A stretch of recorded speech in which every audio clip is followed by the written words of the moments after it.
मुझे पूरे प्रदेश की इस समय की वर्तमान परिस्थितियों को मद्देनजर रखते हुए ऐसे महत्वपूर्ण सवाल मैंने किया जिससे न केवल कोई एक पक्ष लक्ष्मीबाई न केवल एक पक्ष बल्कि जितना उत्तर प्रदेश का जनमानस है वो हर एक व्यक्ति उससे प्रभावित है।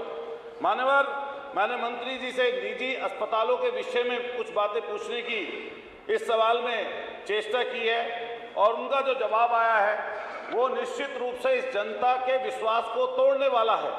मैं मान्यवर आपके माध्यम से इस प्रदेश में 25 करोड़ की आबादी है, उस आबादी के अनुरूप जहां हमारे सरकारी अस्पतालों में जो सुविधाएं हैं वो नाकाफी हैं। वो इसलिए नाकाफी हैं कि वहां पर डॉक्टर्स नहीं है, नर्सिंग स्टाफ नहीं है, समय से सुविधाएं नहीं मिलती, जांच समय से होती नहीं, दवाइयां मिलती नहीं। जगह जगहों पर हम लोग रोज तस्वीरें देखते हैं, माननीय मंत्री जी के विभाग में बेड पर कुत्ता लेटे हुए, कहीं पर स्ट्रेचर टूटा हुआ, कहीं पर हमारी महिलाओं पर माता बहनाएं जो गर्भस्थ रहती है, बच्चा जन्म देती है सड़क पर, कहीं पर अस्पताल के फर्श पर, वो इनकी नाकामी है।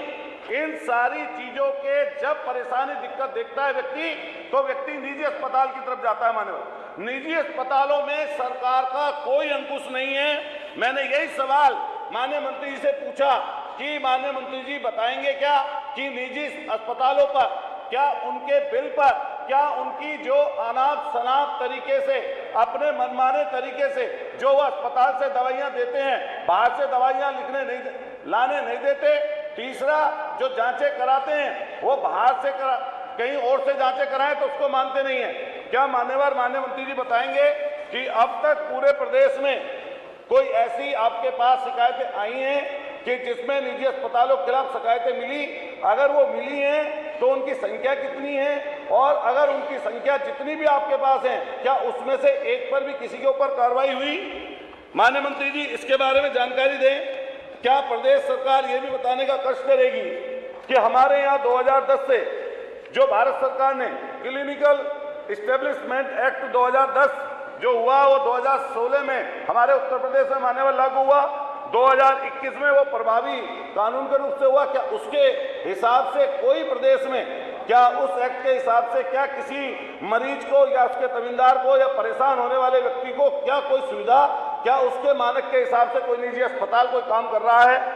तीसरा, क्या सरकार निजी अस्पतालों के परामर्श शुल्क व प्रमुख जांचों की अधिकतम दरें तय करने पर कोई विचार करेगी? क्या मान्यवर निजी अस्पतालों की दरें निर्धारित करने हेतु नियामक प्राधिकरण कमेटी का गठन करेगी या कोई गठन पहले से है? मैं मान्यवर ये चीज पूछना चाहता हूँ। मान्यवर ये जरूर बता दें, चलिए धन्यवाद, कि जो इससे संबंधित हैं लोग जो प्रभावित हो रहे हैं उनकी संख्या करोड़ों में है। मान्यवर ये चीज मैं अपनी तरफ से नहीं बोल रहा हूँ, आप भी कोरोना के समय में, कोरोना के बाद मरीज मर जाते हैं अस्पतालों में, लेकिन आप भी कई बार शिकायत करते हैं, हमने शिकायत करते हैं। हालत देखिए उनकी क्या है। इनका माइक बंद कर दीजिए माननीय मंत्री। अच्छा, सब लोग सुन लें प्लीज। नियमावली उठा के एक सेकंड मंत्री जी, सब लोग नियमावली उठा के देख लें। नियमावली में 2 अनुपूरक प्रश्न कर रहा है, एक आदमी 4-4, 5-5 प्रश्न पूछता है तो ये संभव नहीं है। तो उसके हिसाब से 2 अनुपूरक जो प्रभावी हैं नियमावली के पढ़ लें, उसमें ये चीज़ लिखी हुई है, उसके हिसाब से प्रश्न पूछे। श्री माननीय मंत्री जी। माननीय सदस्य ने जो पूछा है, तो कुछ पहले पॉलिटिकल बोले थे, तो पहले पॉलिटिकल जवाब फिर क्वेश्चन का जवाब। अध्यक्ष जी, जब हमारी जो मतलब ये कह सकते हैं कि जो हमारी आध्यात्मिक शक्ति है, खासकर सनातन संस्कृति में माना जाता है, जब मेरा अंतिम समय आता है तो हमारे सामने आंखों के सामने एक पिक्चर गुजरती है।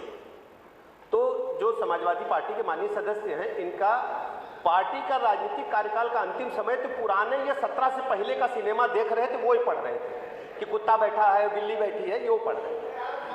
अब आप सुनिए, जो माननीय अध्यक्ष जी, माननीय सदस्य ने सवाल उठाया है कि कितनी शिकायतें मिली। हमको शिकायतें भी मिली हैं और हमने कार्रवाई भी की है। हमको शिकायतों की संख्या लगभग 500 मिली और हमने 178 अस्पतालों का लाइसेंस निरस्त किया।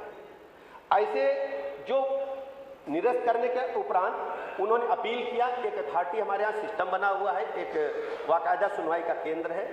न्याय प्रक्रिया यही है, अगर हम कोई कार्रवाई करते हैं तो उसकी सुनवाई भी करते हैं।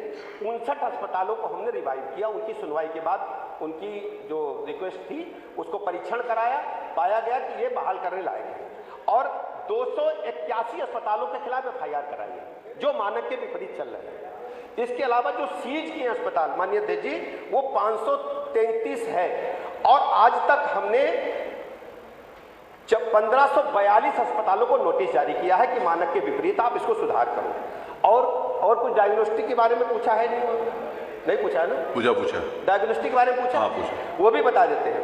हमारे पास जो 426 अस्पतालों को जो डायग्नोस्टिक सेंटर है, पैथोलॉजिकल सेंटर है, उनको हमने 426 को नोटिस दिया है, 84 का लाइसेंस निरस्त किया है, 33 को हमने बहाल किया है अपील के उपरांत और 57 पर FIR दर्ज कराई जो मानक के विपरीत थे और 51 को हमने सील 91 को हमने सील किया है। ठीक है ना? ठीक ये बहुत जरूरी है, नियम कोई ऐसा बनाएंगे कि जो इन पर अध्यक्ष जी लाभ मिल सके और वो नियम ही तो है जिसके अंतर्गत पढ़ रहे थे, रायते की बात उसमें कहीं नहीं थी। वो जो बिना कोई भी मंत्री है, एक मिनट मंत्री जी, एक्ट है सर, हाँ वही वो जो आपको जो नियम बना एक हाँ प्लीज आप बताएं। जो क्लिनिकल एस्टेब्लिशमेंट एक्ट है रजिस्ट्रेशन एंड रेगुलेशन का 2010 का, उसके अनुरूप हम चलते हैं। अभी उत्तर प्रदेश में इस प्रकार की कोई योजना है। लेकिन अध्यक्ष जी एक अपील मैं आपसे कहना चाहता हूं, सदन पूरा सुने, प्रदेश सुने। कुछ लोग हैं जो निजी अस्पतालों को इस प्रकार का आतंक फैला करके वसूली कर रहे हैं, उन पर कार्रवाई सुनिश्चित करा दी गया। जो अरे आपको नहीं कहा, आप क्यों सुन रहे हो? आपको नहीं, वो जो जवाब दे रहे हैं आप इस बात को तय करें कि आपकी पार्टी के कौन कौन लोग उसमें शामिल हैं। अरे वो किसी का नाम नहीं लिया उन्होंने, किसी पार्टी का नाम नहीं लिया। कार्रवाई करोगे?